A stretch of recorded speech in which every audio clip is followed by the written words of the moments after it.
Good morning everyone. तो आज की क्लास में हम लोग क्लास 10th केमिस्ट्री का चैप्टर 1 रासायनिक अभिक्रियाएं एवं समीकरण, इनके जितने भी लघुत्तरीय प्रश्न हैं, इन सभी प्रश्नों को आज की क्लास में हम लोग हल करेंगे। तो दोस्तों, आप लोग हमारे साथ शुरू से अंत तक बने रहिए और इन सारे प्रश्नों को बेहतर तरीके से समझने का प्रयास करिए।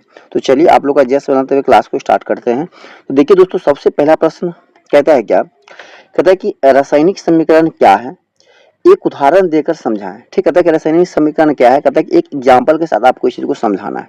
ठीक है, कहता है कि किसी रासायनिक अभिक्रिया में भाग लेने वाले पदार्थों के संकेतों एवं सूत्रों की सहायता से उस अभिक्रिया का संक्षिप्त निरूपण रासायनिक समीकरण कहलाता है।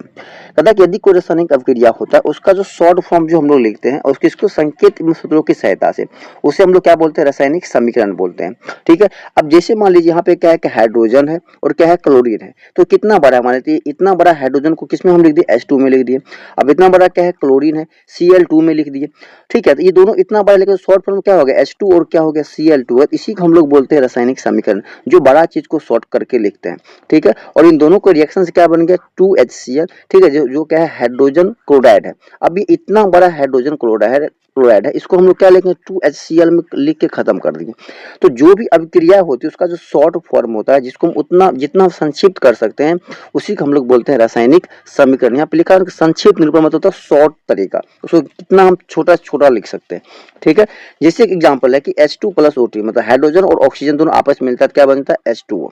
ठीक है, तो बाबू रासायनिक अभिक्रिया में दो भाग होते हैं, एक होते हैं अभिकारक और एक होते हैं प्रतिफल। ठीक है, जो रासायनिक अभिक्रिया में भाग लेते हैं वो क्या होते हैं, अभिकारक होते हैं, और जो प्राप्त होते हैं क्या होते हैं, प्रतिफल होते हैं। ठीक है, चलिएगा अगला प्रश्न देखिएगा।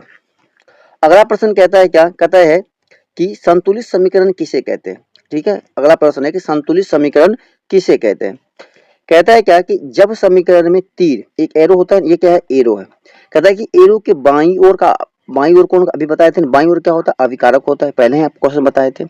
और दाईं ओर क्या होता है, प्रतिफल, जो इधर का होता है क्या होता है, प्रतिफल। कि परमाणु की संख्या समान हो। परमाणु का मतलब यहाँ हाइड्रोजन कितने परमाणु है, 2, क्लोरीन कितने हैं, 2, इधर भी हाइड्रोजन 2 और क्लोरीन क्या है, 2, मतलब दोनों तरफ परमाणु की संख्या क्या होती है, समान होती है, तब वो समीकरण क्या कहलाते हैं, संतुलित समीकरण कहलाते हैं। ठीक है, इसका मतलब ये हो जाता है कि यदि इस तरफ हाइड्रोजन 2 है, इधर भी हाइड्रोजन संख्या कितनी है, 2 है, इधर क्लोरीन 2 है, इधर भी क्लोरीन क्या है, 2 है, तो दोनों तरफ हाइड्रोजन एंड क्लोरीन की संख्या क्या है, समान है, तब ये कहलाता है क्या, संतुलित।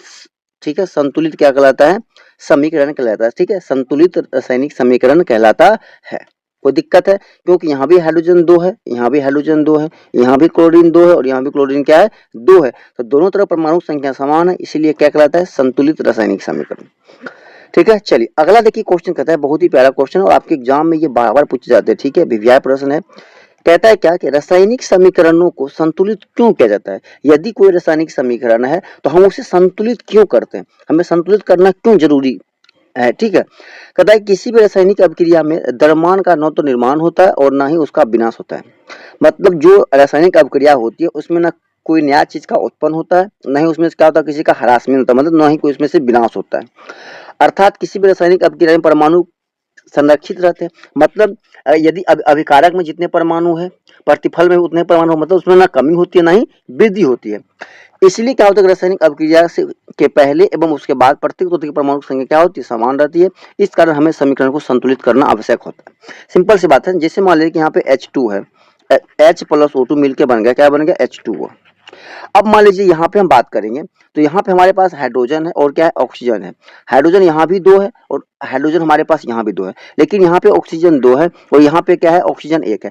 क्या अब मान लीजिए यहाँ पे परमाणु संख्या 2 है, ऑक्सीजन यहाँ कितना, 1 है, क्या यहाँ पे परमाणु का एक परमाणु संख्या ह्रासमेंट हो गया, नहीं, विनाश हुआ नहीं, तो ये संरक्षित होता है। अब इसी चीज को इक्वल करने के लिए हमें क्या करना पड़ता है, इसको संतुलित करना पड़ता है।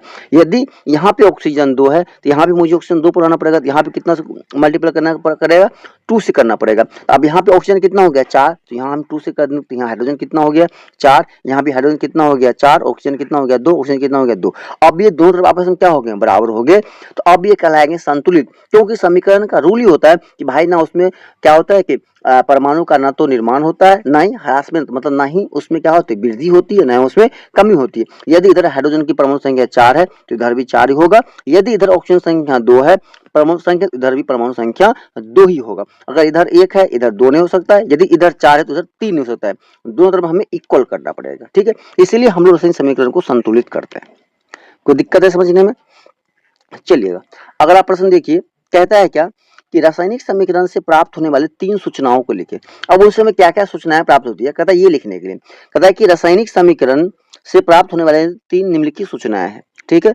सबसे पहले कहता है कि अभिकारकों एवं प्रतिफलों के संकेत एवं सूत्र की जानकारी देते हैं। जैसे मान लीजिए यहाँ पे है कि हाइड्रोजन, हाइड्रोजन का क्या होता है, उसको पहले हम क्या करते हैं, सूत्र में लिखते हैं हाइड्रोजन। मान लीजिए ऑक्सीजन है, उसको हम क्या लिखते हैं, O2। तो सबसे पहले क्या होता है, इसका सूत्र या संकेत पता चलता है, पहली बात ये है, ठीक है। दूसरा बात यहाँ पे कहता है क्या कि यदि अभिक्रिया में भाग लेने वाले अभिकारकों की परमाणु एवं अणुओं की अपेक्षित संख्या की जानकारी देता है कि परमाणु कितने भाग ले रहे हैं और अणु कितने भाग ले रहे हैं, ठीक है। उसके बाद कहता है कि यह अभिक्रिया के फलस्वरूप निर्मित प्रतिफलों के परमाणु एवं अणुओं की अपेक्षित संख्या की जानकारी देती है। यदि मान लीजिए कि अभिकारक मतलब जो भाग लेता है उसमें कितने परमाणु है, पहली बात। दूसरी बात जो प्रतिफल है उसमें कितने परमाणु है, तो हमें इन चीजों को जानकारी देती है कौन, तो रासायनिक समीकरण, ठीक है। चलिएगा अगला देखिए, क्वेश्चन कहता है क्या कि इनसे क्या क्या फायदे होते हैं। कहता है कि रासायनिक समीकरण के क्या फायदे हैं। जब हम कोई रासायनिक इक्वेशन करते हैं तो उसमें फायदे क्या होते हैं। कहता है कि रासायनिक समीकरण के निम्नलिखित फायदे, मतलब निम्नलिखित मतलब कुछ फायदे हैं जो हमें क्या कहते हैं, उससे लाभ प्राप्त होता है। पहला है क्या, सबसे पहला इसमें कहता है किसी भी रासायनिक अभिक्रिया का समीकरण के रूप में निरूपण आसान होता है। आसान का मतलब किसी भी रासायनिक अभिक्रिया को हम समीकरण में आसानी से आसान तरीका से लिख सकते हैं। इससे क्या होता है कि समय की बचत होती है तथा लिखने के लिए कागज पर कम स्थान की आवश्यकता होती है। अब मान लीजिए हम यहाँ पे लिखेंगे हाइड्रोजन, क्या लिखेंगे, हाइड्रोजन। अब इतना जगह ले रहा है हाइड्रोजन और इतना समय, ऐसी हाइड्रोजन को हम एच लिख सकते हैं, H2। अब बताइए कम समय, ठीक है, कम कॉपी खर्च, कम क्या होगा, कलम खर्च और कम समय खर्च। तो हम जो कम समय में जो हम वर्क करते हैं, ठीक है, वही होता है रासायनिक समीकरण लिखने का फायदा। मतलब इतना बड़ा जो हाइड्रोजन है इसको हम मात्र एक ही वर्ड में, एक ही लेटर में H2 में लिख दिए पूरे हाइड्रोजन को, ठीक है। इसका मतलब क्या हो गया, हाइड्रोजन हो गया। तो इसके कहने का मतलब सबसे पहले क्या होता है, जब हम कोई रासायनिक अभिक्रिया को समीकरण के रूप में निरूपण करते हैं, मतलब समीकरण में बदलते हैं, तो हमें सबसे पहले समय की बचत होती है। दूसरी बात, लिखने में कागज कम खर्च होता है और वहां पे स्थान भी कम खर्च होता है और समय का भी क्या होता है, बचत होता है, ठीक है। दूसरी बात कहता है क्या कि रासायनिक समीकरण की सहायता से प्रतिफल एक निश्चित मात्रा के निर्माण के लिए आवश्यक अभिकारकों के द्रव्यमानों की गणना ठीक ठीक की जा सकती है। मतलब उसके जो द्रव्यमान होते हैं, अभिकारक हो चाहे प्रतिफल, उसकी इक्वलिटी समान होती है, मतलब उसका गणना क्या होता है, समान होता है। इधर अगर मान लीजिए 4 है तो उधर भी 4 होगा, इधर 4 यूनिट है तो उधर भी 4 होगा, मतलब दोनों तरफ क्या होते हैं, समान होते हैं। अगला कहता है क्या कि संपूर्ण विश्व में एक ही प्रकार के रासायनिक संकेतों का उपयोग होता है, अतः वैज्ञानिकों को रासायनिक समीकरण की जानकारी प्राप्त करने में किसी प्रकार की कठिनाई नहीं होती है। कहता है क्या कि जो संपूर्ण विश्व मतलब पूरे विश्व में क्या होता है कि रासायनिक समीकरण के जो संकेत होते हैं वो क्या होता है, एक समान होते हैं। चाहे इंडिया हो, चाहे इंग्लैंड हो, चाहे अमेरिका हो, चाहे कहीं भी हो, सभी जगह हाइड्रोजन का अगर परमाणु संख्या संकेत क्या होता है, H होता है, तो हर जगह इसका क्या होता है, H ही होता है। चाहे अमेरिका जाइए, चाहे इंग्लैंड जाइए, चाहे जहां भी जाइए, ठीक है, लंदन जाइए, ब्रिटेन जाइए, ठीक है, तो हर जगह क्या होता है, सेम होता है। इससे जो वैज्ञानिक होते हैं इसके बारे में जानकारी करना क्या होता है, आसान होता है। चलिएगा अगला प्रश्न देखिएगा। अगला प्रश्न कहता है क्या कि अभिक्रिया के फलस्वरूप उत्सर्जित गैस अवक्षेपण बनने की जानकारी किस प्रकार दी जाती है। कहता है जब अभिक्रिया होता है तो उससे जो गैस निकलता है और अवक्षेपण जो होता है, अवक्षेपण का मतलब किसी चीज का वहां से हटना और उसको क्या होता है, चीज को वहां से हट करके किसी में मिल जाना। सबसे पहला है कि गैस के उत्सर्जन की जानकारी। कहता है कि यदि अभिक्रिया के फलस्वरूप कोई गैस निकलती है तो समीकरण में गैस के शुद्ध के ठीक बाद एरो ऊपर वाले चिन्ह दिया जाता है। मतलब ऊपर की ओर अगर एरो लगाओ इसका मतलब क्या होता है, गैस का निष्कासन, और यहाँ से गैस क्या हो रहा है, निकल रहा है। जैसे मान लीजिए जिंक है, ठीक है, और H2SO4 का जब रिएक्शन होता है क्या बन रहा है, जिंक सल्फ ZnSO4 बनता है और इसके साथ क्या निकलता है, हाइड्रोजन H2 निकलता है, और यहाँ से H2 क्या हो रहा है, यहाँ से निष्कासित हो रहा है, इसलिए एरो कहाँ लगाएगा, ऊपर की ओर, क्योंकि गैस H2 क्या है, गैस जो हवा में मिलता है, इसलिए ऊपर की ओर दिया गया है। अगला देखिए यहाँ पे है अवक्षेपण की जानकारी। अवक्षेपण क्या कहता है कि यदि अपक्रिया के फलस्वरूप कोई प्रतिफल अवक्षेपण के रूप में पृथक होता है तो उससे प्रतिफल के संकेत सूत्र के बाद एरो नीचे की ओर लगाया जाता है। किधर, नीचे की ओर लगाओ, इसका मतलब यहाँ पे क्या हो रहा है, अवक्षेपण हो रहा है। यदि ऊपर की ओर क्या हो रहा है, गैस का निष्कासन हो रहा है। यदि नीचे की ओर लगाओ इसका मतलब क्या हो रहा है, यहाँ पे पदार्थ का अवक्षेपण हो रहा है, ठीक है। चलिए अगला देखिए प्रश्न कहता है क्या, कहता है कि निम्नलिखित समीकरण किस प्रकार की अभिक्रियाओं का निरूपण करते हैं। सबसे पहले है कि NH4NO2, जब ये दोनों क्या है एक यौगिक है, यह क्या है यह यहाँ पे एक यौगिक है, और जब ये दो में टूट रहा है N2+2H2, तो जब कोई एक ठीक है यौगिक जब आपस में दो भागों में टूटते हैं या दो से अधिक भागों में टूटते हैं तब वह कहलाता है वियोजन अभिक्रिया। क्या कहलाता है? वियोजन अभिक्रिया कहलाता है। कहता है कि वह यह अभिक्रिया वियोजन या अपघटन अभिक्रिया को दर्शाता है, क्योंकि इसमें किसी यौगिक के बड़े अणु टूटकर दो या अधिक सरल यौगिक बनाते हैं जिन का गुण मूल यौगिक के गुण से क्या होते हैं? बिल्कुल भिन्न होते हैं। बताइए यहाँ पे यह एक है और कितने भाग में टूट गया? दो भाग में टूट गया, इसलिए यह वियोजन अभिक्रिया या अपघटन अभिक्रिया कहलाता है। कोई दिक्कत है? चलिए अगला देखिए क्वेश्चन कहता है क्या, कहता है कि AgNO3 और प्लस NaCl है। अब यहाँ पे देखिए जो NO3 है, ठीक है, यहाँ से देखिए जो क्लोरीन है इसको क्या कर रहा है? विस्थापित कर रहा है। क्लोरीन कहाँ जाए? जहाँ पे NO देखिए 3, यहाँ पे कौन आ गया? क्लोरीन आ गया, ठीक है, और ये क्या बन गया? NO3। अब देखिए AgCl जो है ये क्या होता है? अपक्षेपित भी होता है, ठीक है। तो पहली बात इसमें क्या हो रहा है? विस्थापन हो रहा है, तो इसको हम लोग उभय विस्थापन अभिक्रिया भी कहते हैं, ठीक है। और इसका यदि अपक्षेपण होता है, यदि मतलब यह नीचे की ओर तीर लगा था, तो इसका अगर अपक्षेपण होता है AgCl का, यहाँ पर अगर अपक्षेपण होता तो यह अपक्षेपण अभिक्रिया भी कहलाता है, ठीक है। बात समझ में आ रहा है? क्योंकि यहाँ पे अपक्षेपण नहीं हुआ इसीलिए क्या होगा? उभय विस्थापन अभिक्रिया ये हो जाएगा, ठीक है। क्योंकि यहाँ पे क्या रहा है कि NO3 को Cl3 क्या कर रहा है? विस्थापित कर रहा है, यहाँ से क्या कर रहा है? विस्थापित कर रहा है, तो और Ag के साथ अपना क्या रिएक्शन कर रहा है, ठीक है, इसीलिए होगा उभय विस्थापन अभिक्रिया। चलिए अगला प्रश्न देखिए, कहता है क्या, कहता है कि संयोजन या संश्लेषण अभिक्रिया क्या है। कहता है कि वह अभिक्रिया जिसमें दो या अधिक पदार्थ, चाहे तत्व हो चाहे यौगिक हो, परस्पर संयोग करके एक नए पदार्थ का निर्माण करते हैं तथा नए पदार्थ के गुण मूल पदार्थ के गुण से बिल्कुल भिन्न होते हैं, तब ऐसी अभिक्रिया संयोजन या संश्लेषण अभिक्रिया कहलाता है। जैसे C+O2 क्या बन गया? CO2 बन गया। क्या बन गया? CO2 बन गया। तो चूंकि यहाँ पे मान लिया कार्बन है और यहाँ पे क्या ऑक्सीजन है, दोनों आपस में अभिक्रिया करके क्या बन गया? एक नया तत्व बन गया, ठीक है, एक नया यौगिक बन गया जो क्या है? CO2 है। जैसे मान लीजिए यहाँ पे क्या है कि Mg+O3 है, तो यहाँ पे क्या बन गया? 2Mgu। तो ये मैग्नीशियम है और ये ऑक्सीजन, ये दोनों मिला क्या बन गया? Magnesium oxide. तो ये एक अलग बन गया, ठीक है। तो जब कोई दो अलग अलग क्या होते हैं? पदार्थ होते हैं, जब आपस में मिलकर एक तीसरा नए पदार्थ का निर्माण करते हैं तब उसे हम लोग संयोजन अभिक्रिया कहते हैं, ठीक है। ये वियोजन और संयोजन दोनों एक दूसरे का विपरीत होता है। वियोजन में क्या होता है कि एक यौगिक आपस में दो या दो से अधिक में टूटता है, और संयोजन में क्या होता है? दो या दो से अधिक यौगिक आपस में जुड़ के एक यौगिक बनाता है, ठीक है। चलिए अगला कहता है क्या कि आप कैसे प्रदर्शित करेंगे कि कॉपर सिल्वर से अधिक क्रियाशील है। कहता है कि जो कॉपर है Cu, यह Ag से क्या है कि अधिक क्रियाशील है। क्या है कि Ag से क्या है? मतलब सिल्वर से अधिक क्रियाशील है। कहता है कि जब कॉपर मतलब तांबा की एक प्लेट को सिल्वर नाइट्रेट के जलीय विलयन में डाला जाता है तब सिल्वर कॉपर द्वारा क्या होता है? विस्थापित होता है। जैसे मान लीजिए CO है और क्या है? AgNO3। अब ये CO क्या हो रहा है? सो यहाँ Cu क्या हो रहा है कि Ag क्या कर रहा है? विस्थापित कर रहा है। कॉपर जो क्या कर रहा है कि Ag सिल्वर को क्या कर रहा है? देखिए विस्थापित करके यहाँ पे आ गया, जहाँ पे Ag था वहाँ पे कौन आ गया? देखिए यहाँ पे Cu आ गया, और NO3 का क्या हो गया? Hol2, और प्लस Ag क्या होगा भैया? अलग हो गया।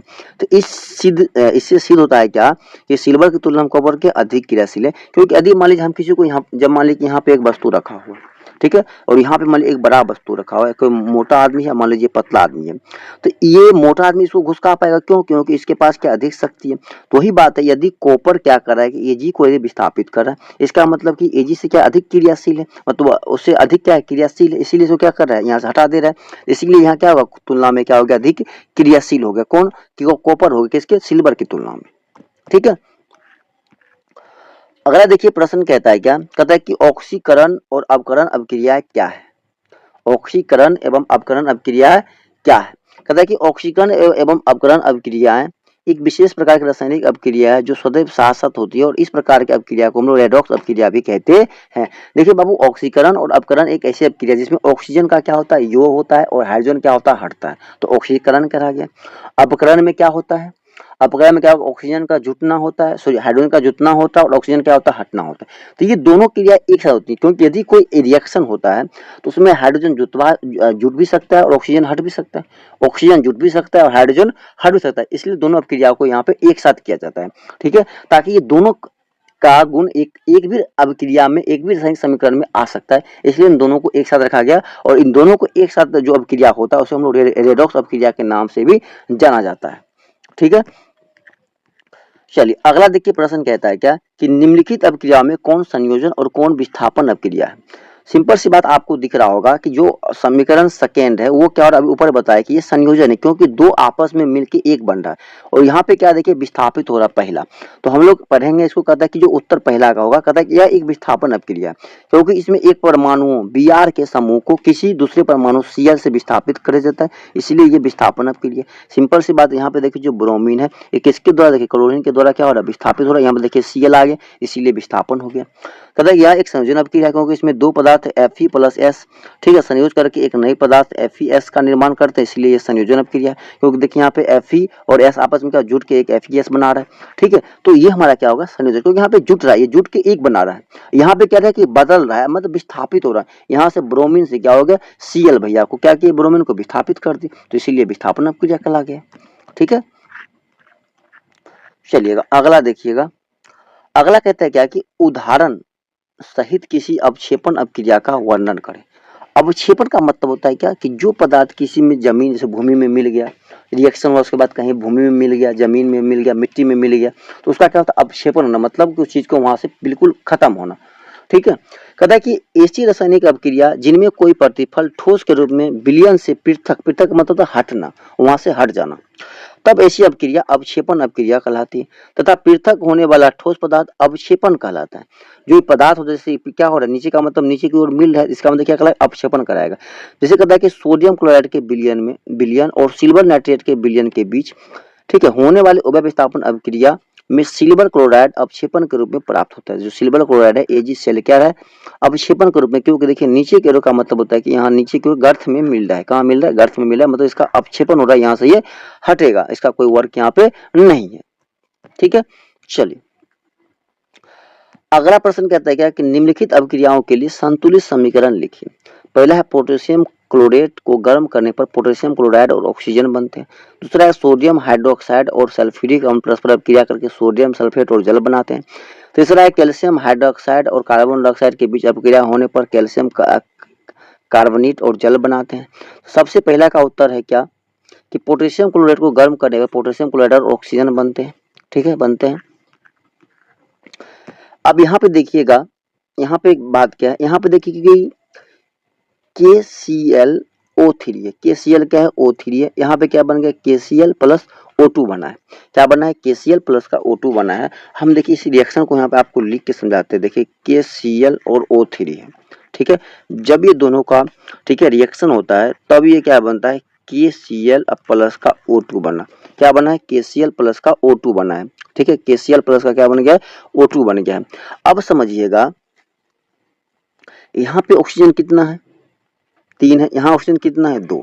अब बताइए यदि इसको 3 करेंगे और इसको हम 3 करेंगे और इसको हम क्या करेंगे 2, ये पॉसिबल होगा नहीं। तो हमें क्या करना पड़ेगा कि इन दोनों को जब ऐसा रहे ना तो इसको अपोजिट से गुना करना पड़ता है। अब मान लीजिए इसको हमको करना पड़ेगा 6 तो 2 से गुना करना पड़ेगा, इसको करना है 6 तो हमको किससे गुना करना पड़ेगा 3 से। अब 3 से गुना करना पड़ेगा तो मान लीजिए यहाँ पे 2 हो गया तो 2 को पोटासियम हो गया, लेकिन यहाँ पोटासियम क्या 1 हो तो यहाँ भी 2 से गुना करना पड़ेगा, देखिए यहाँ भी 2 से गुना किए। अब देखिए 2 को के हो गया, 2 को के हो गया, 2 को Cl हो गया, 2 को Cl हो गया, 3 दूनी का 6 ऑक्सीजन हो गया, 3 दूनी का 6 का ऑक्सीजन हो गया। तो यहाँ भी 2 से गुना हुआ, यहाँ भी 2 से गुना और यहाँ पे कितना हो गया 3 को 3 का, तो ये क्या हो गया मेरा संतुलित हो गया। अगला कि सोडियम हाइड्रोक्साइड और सल्फ्यूरिक अम्ल परस्पर अभिक्रिया करके सोडियम सल्फेट और जल बनाते हैं। सोडियम सल्फेट और क्या बनाते हैं जल बनाते हैं। 2 यहाँ पे देखिए NaOH प्लस H2SO4 का रिएक्शन होता है, क्या बनता है Na2SO4 एवं क्या बनता है H2O बनता है। आप देखिए यहाँ पे सोडियम क्या हुआ है 2 और सल्फर क्या हुआ है 1।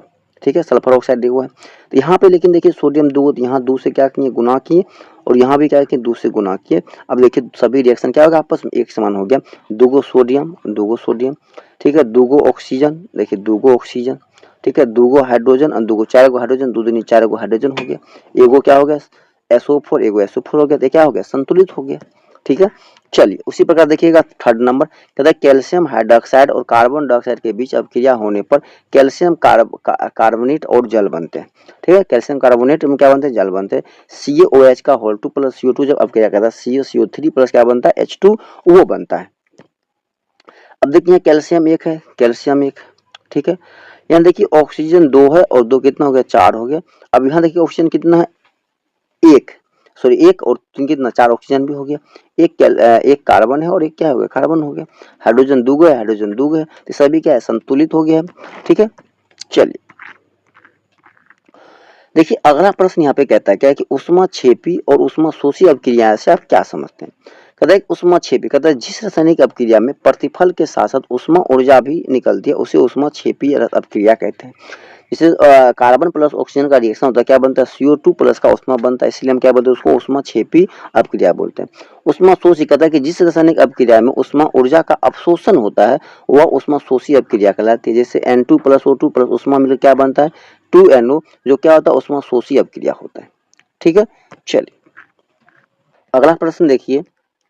देखिए अगला प्रश्न कहता है क्या कि निम्नलिखित पदों की व्याख्या करें। कहता है कि ऑक्सीकरण किसे कहते हैं, अपकरण किसे कहते हैं एवं खाद्य पदार्थ का दूषित होना क्या है। कहता है इन सभी का क्या करना है, पदों का व्याख्या करना मतलब इसके बारे में बताना है। सबसे पहला क्या है कि ऑक्सीकरण, कहता है कि ऑक्सीकरण वैसी रासायनिक अभिक्रिया है जिसमें किसी तत्व या यौगिक से ऑक्सीजन का संयोग या किसी यौगिक से हाइड्रोजन का क्या होता है, निष्कासन होता है, उसे हम लोग ऑक्सीकरण अभिक्रिया कहते हैं। यदि ऑक्सीजन जुट जाए तो भी हमारा क्या होगा, ऑक्सीकरण होगा, या सिर्फ हाइड्रोजन उसमें से निकल जाए तो भी क्या होगा, मेरा ऑक्सीकरण होगा। दोनों में से कोई हो। अब यहाँ वाले कार्बन का ऑक्सीजन जुट रहा है तो ये कहलाएगा मेरा ऑक्सीकरण अभिक्रिया, और ये मेरा कहेगा संयोजन अभिक्रिया भी कहलाएगा। क्या कहलाएगा, संयोजन भी कहलाएगा। क्यों कहलाएगा संयोजन, क्योंकि यहाँ पे कोई दो तत्व क्या आपस में मिलकर एक यौगिक बना रहा है, इसीलिए संयोजन भी है। और ये क्या कहलाएगा, ऑक्सीकरण भी कहलाएगा, क्योंकि इसमें ऑक्सीजन ऐड हो रहा है। ठीक है, तो ऑक्सीकरण भी और ये क्या है, संयोजन भी है। ठीक है, तो यदि कोई दो तत्व आपस में क्या होते हैं, मिलकर कोई एक नए यौगिक का निर्माण करते हैं तब उसे हम लोग क्या बोलते हैं, ऑक्सीकरण बोलते हैं। कोई दिक्कत है। चलिए अगला देखिए कहता है क्या कि अवकरण, कहता है कि वैसी रासायनिक अभिक्रिया जिसमें किसी तत्व या यौगिक के साथ हाइड्रोजन का संयोग, या तो हाइड्रोजन जुटेगा या किसी यौगिक से ऑक्सीजन का क्या होता है, निष्कासन, तब वो क्या कहलाता है, अवकरण। अब यहाँ देखिए ऑक्सीजन से क्या हो रहा है कि हाइड्रोजन जुट रहा है, तो इसीलिए क्या होगा, यह ऑक्सीकरण सॉरी अवकरण अभिक्रिया होगा। अवकरण क्या होगा, अवकरण होगा। ठीक है, अगला है खाद्य पदार्थ की दूषित होना। खाद्य पदार्थ मतलब जो हम लोग भोजन होता है वो गंध क्यों करने लगता है। कहता है कि भोजन के अप्रिय हो जाने का कारण यह है कि भोजन में उपस्थित वसा और तेल काफी समय के पश्चात वायु से ऑक्सीजन द्वारा ऑक्सीकृत हो जाता है, जिससे उनके गंध एवं स्वाद अप्रिय हो जाते हैं। क्या करते हैं कि उसमें जो वसा होते हैं वो ऑक्सीजन के साथ क्या करते हैं, वो अभिक्रिया करके उसमें क्या होते हैं, ऑक्सीकृत हो जाते हैं, जिससे उसमें क्या होता है, गंध का कुछ अंश आ जाता है, जिस समय क्या होता है, खाने में अच्छा नहीं लगता, मतलब अप्रिय लगता है, मतलब प्रिय नहीं, प्रिय का मतलब स्वादिष्ट नहीं लगता है। अगला प्रश्न कहता है क्या कि कॉपर सल्फेट के विलयन में लोहे का एक टुकड़ा डाल देने पर विलयन का रंग क्यों बदल जाता है। कहता है कि कॉपर सल्फेट का जब विलयन होता है उसमें एक लोहे का टुकड़ा डालते हैं, उसका रंग क्यों बदलता है। कहता है कि जब लोहे की कांटी को कॉपर सल्फेट के जरिए विलयन में डाला जाता है तब लोहा कॉपर सल्फेट से कॉपर को विस्थापित कर देता है, तथा इस अभिक्रिया के फलस्वरूप कॉपर सल्फेट के विलयन का नीला रंग गायब हो जाता है और फेरस सल्फेट बनने के कारण विलयन का रंग हल्का हरा हो जाता है। इसके अतिरिक्त लोहे की सतह के ऊपर हल्के लाल भूरे रंग की कॉपर की परत जमा हो जाता है, जिससे विलयन का रंग बदल जाता है। ठीक है, ये इसका क्या है, रिएक्शन है। आप एक बार रिएक्शन देख लीजिए। चलिए अगला प्रश्न कहता है क्या, कहता है कि निम्नलिखित अभिक्रियाओं को संतुलित समीकरण के रूप में लिखें। ठीक है, चलिए पहला क्या कि barium chloride plus aluminium sulphate का अभिक्रिया तो क्या बनता है, barium sulphate plus aluminium chloride बनता है। ठीक है, यहाँ पे क्या है कि देखिए BaCl2 का जब अभिक्रिया Al2SO4 का पावर 3 से होता है तो BaSO4 प्लस क्या बनता है, AlCl3 बनता है। ठीक है, अब यहाँ पे देखिएगा कि यहाँ पे समझिएगा कि यहाँ पे आइएगा तो ठीक है, बेरियम एक है, यहाँ बेरियम एक हो गया, कोई दिक्कत नहीं है। क्लोरीन 2 है, यहाँ पे क्लोरीन कितना हो गया, 3 हो गया। जब यहाँ क्लोरीन 3 हुआ है यहाँ कॉलोनी कितना है 2 है, तो ये दोनों एक दूसरे के अपोजिट है। तो अब इसको क्या करना पड़ेगा, देखिए अब ये 2 है और ये क्या है 3 है, तो कभी दोनों आपस में इक्वल कभी होगा जब इसका अपोजिट यहाँ पे हम 3 से गुना करेंगे और यहाँ से कितना 2 से गुना होता है, हम 3 दूनी का 6, 3 दूनी का 6 होगा। तो यहाँ 3 है तो हम यहाँ 2 से गुना कर दें, यहाँ 2 है तो यहाँ 3 से कर दिए। अब 3 से गुना के 3 को क्या हो गया बेरियम हो गया, तो यहाँ भी 3 से गुना के 3 को बेरियम हो गया। ठीक है, 3 को बेरियम 3 को SO4 हो गया, 3 को SO4 भी हो गया, आपस में क्या हो गया इक्वल हो गया। सेम प्रोसेस यहाँ भी है, सोडियम प्लस जल, सोडियम हाइड्रोक्साइड प्लस क्या है हाइड्रोजन है। अब मान लीजिए सोडियम यहाँ पे था और यहाँ भी सोडियम था, यहाँ पे ऑक्सीजन एगो है, यहाँ पे ऑक्सीजन एगो है, लेकिन यहाँ हाइड्रोजन क्या है 2 गो, यहाँ हाइड्रोजन क्या हो गया 3 गो हो गया। और जब 3 गो हो गया तो मान लीजिए इसको क्या करना पड़ेगा, तो हमने क्या किया पहले देखिए इसको क्या किया कि यहाँ पे हाइड्रोजन का हमने क्या किए, यहाँ 2 से गुना के कितना हाइड्रोजन 4 हो गया, यहाँ भी 2 से गुना के सोडियम 2 गो हो गया, ऑक्सीजन क्या हो गया 2 गो, यहाँ पे देखिए ऑक्सीजन 2 गो हो गया, सोडियम भी 2 गो हो गया और हाइड्रोजन 2 दूना 4 गो हो गया, हाइड्रोजन 2 दूना 4 गो हो गया। ठीक है, तो इसे हम क्या कहें संतुलित कर लिए हैं। अगला कहता है क्या कि वियोजन अपघटन अभिक्रिया का एक उदाहरण लिखे, गर्म करने पर ऐसी अभिक्रिया को दर्शाने के लिए कोई एक कार्यकलाप का वर्णन करें। कहता है कैल्शियम कार्बोनेट को गर्म करने पर वह अपघटित होकर कैल्शियम ऑक्साइड और कार्बन डाइऑक्साइड देता है। ठीक है, कहता है कैल्शियम ऑक्साइड को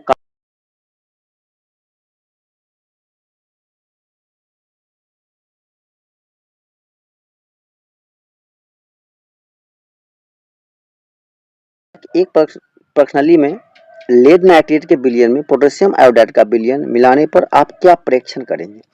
और दूसरा क्वेश्चन है कि यह अपक्रिया किस प्रकार की है। कहता है कि लेड नाइट्रेट के विलयन में पोटेशियम आयोडाइड का विलयन मिलाने पर लेड आयोडाइड का पीला अपक्षेपण मिलता है। कौन सा अपक्षेपण मिलता है, तो पीला अपक्षेपण मिलता है। दूसरा बात है कि अपक्रिया कौन सा है, तो यह अपक्रिया अपक्षेपण अपक्रिया। तीसरा क्वेश्चन यहाँ पे टाइपिंग करने में मिस्टेक हो गया, कहता है कि इसका संतुलित समीकरण लिखने के लिए क्या कहता है, इसका संतुलित समीकरण लिखने के लिए इसका संतुलित समीकरण क्या होगा, PbNO3 का होल 2 प्लस 2Kl हो जाएगा, इसका क्या हो जाएगा PbL2 प्लस 2KNO3। ठीक है, ये इसका होगा संतुलित अभिक्रिया। समीकरण लिखने के लिए बोला था, हमने लिख दिया। अगला क्वेश्चन कहता है क्या कि निम्नलिखित अभिक्रियाओं में ऑक्सीकारक की पहचान करें। देखिए ऑक्सीकारक वह होता है जो अपकरण अभिक्रिया होता है। ठीक, अपकरण का मतलब इसमें ऑक्सीजन क्या होते हैं ऐड होते हैं, जहां से ऑक्सीजन ऐड होगा और ऑक्सीजन क्या होगा निकास होगा। पहला देखिए ये रिएक्शन आपके पास है। ठीक है, कहता है कि अभिक्रिया 1 में क्लोरीन का ऑक्सीकरण अवस्था HCl में से बढ़कर Cl2 में +1 हो जाता है, इसलिए HCl यहाँ पे क्या होगा ऑक्सीकारक होगा। मतलब यहाँ से जो HCl होगा ये हमारा क्या होगा ऑक्सीकारक होगा।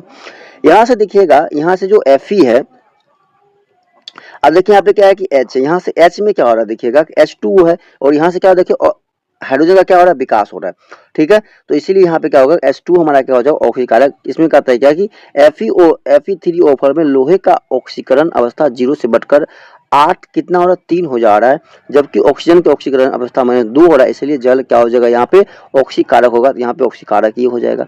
ठीक है, तीसरा में देखिए कहता है क्या कि मैग्नीशियम की ऑक्सीकरण अवस्था 0 से +2 बढ़ जाती है तथा ऑक्सीजन की ऑक्सीकरण अवस्था 0 से -2 घट जाती है, इसलिए ऑक्सीजन ऑक्सीकारक है। मतलब यहाँ पे ऑक्सीजन क्या हो जाएगा ऑक्सीकारक हो जाएगा। तो पहला में हो जाएगा आपको HCl, ठीक है, दूसरा में हो जाएगा आपको H2O और तीसरा में हो जाएगा O2। तीनों क्या होगा आपका ऑक्सीकारक हो गया। ठीक है, तो दोस्तों हम आशा करते हैं कि इन सारों प्रश्नों को आप बेहतर तरीका से समझ गए होंगे।